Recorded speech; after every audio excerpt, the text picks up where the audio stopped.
If you lived in ancient Bible times, odds are you lived under the authority of a king. And many of these kings claimed that they were gods, and they would even call themselves the image of God. Meaning they had authority to tell people what to do, order things to be made. Yeah, they got to define good and evil. And these kings would often make statues of themselves, which in Hebrew were called tselem, often translated as idol or image. But for Israel, they didn't view their kings as the God. In fact, they were never supposed to even make images of God. It's exactly right, and that was really unique for that time and culture. This is rooted, first of all, in Israel's belief that you can't reduce the creator God down to any one thing in creation. But there's another reason.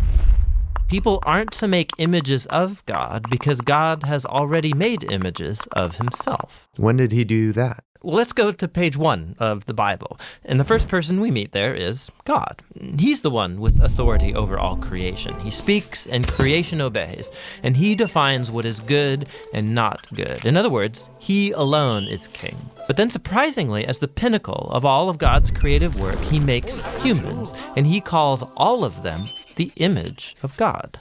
So he gives all humans the authority to rule. Exactly, that's what he goes on to say. He tells the humans to subdue the earth and to rule it. And so this task that once belonged only to elite kings is here in the Bible the task of every human being. This was a revolutionary statement in its day because all humans are being called to rule and to participate in the human project. So what does this mean? I mean, how are we all supposed to rule? So the picture we get in Genesis is gardening.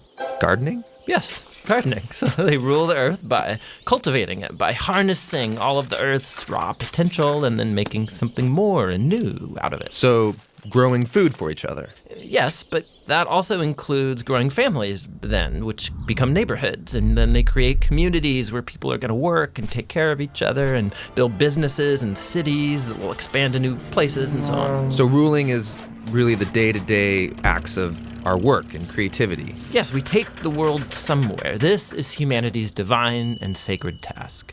Yeah, and this all sounds really nice. And humans have designed some pretty great things. But just as often we create things that cause a lot of suffering and a lot of injustice. So maybe we shouldn't actually be ruling. Yeah, so the Bible addresses this. In Genesis, what happens is that God gives humans a choice about how they're going to rule. So are they going to use their authority for the benefit of others, which is God's definition of good, or are they going to turn away and define good and evil for themselves and use their authority for self-advantage? And in the story, they choose to define good and evil on their own terms. And so this is the Bible's depiction of the human condition.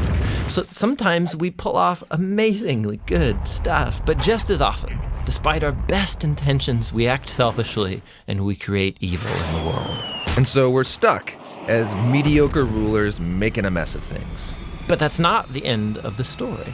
So the Bible goes on and it makes this claim that all of this was resolved when God bound himself to humanity through Jesus. And he showed us what it looks like to truly rule as a human. So what does it look like? Well, Jesus ruled by serving and by seeking the best for others, by putting himself underneath them and loving not just his friends, but also his enemies. And that's not a typical way to rule. And not only that, Jesus confronted the consequences of all of the evil and the death that we have created by our messed up ways of ruling. And he takes it. I mean, he lets it kill him. And so when the New Testament writers looked back to Jesus' resurrection, they see a whole new future opening up for all humanity. Jesus is a new way to be human. Yeah, that's why they called Jesus the image of God, or the new human. And not only that, they also believe that Jesus' divine life and power is now available to heal and to transform us to become our life and power. And this sounds really nice, but what does it really look like? So practically, the Apostle Paul said it looks like people being filled by Jesus' own presence and spirit, filled with love and joy and peace and patience and kindness and goodness and integrity and gentleness and self-control. He says this is the new humanity that God wants to create in us so that we become people in whom God's image is being restored, people who will move the human project forward. And that's actually how the story of the Bible ends. It's a renewed world where God is on his throne throne, and his servants are all around him, but they're the ones ruling over this new world, taking it into new, uncharted territory with Jesus as their healer and their guide.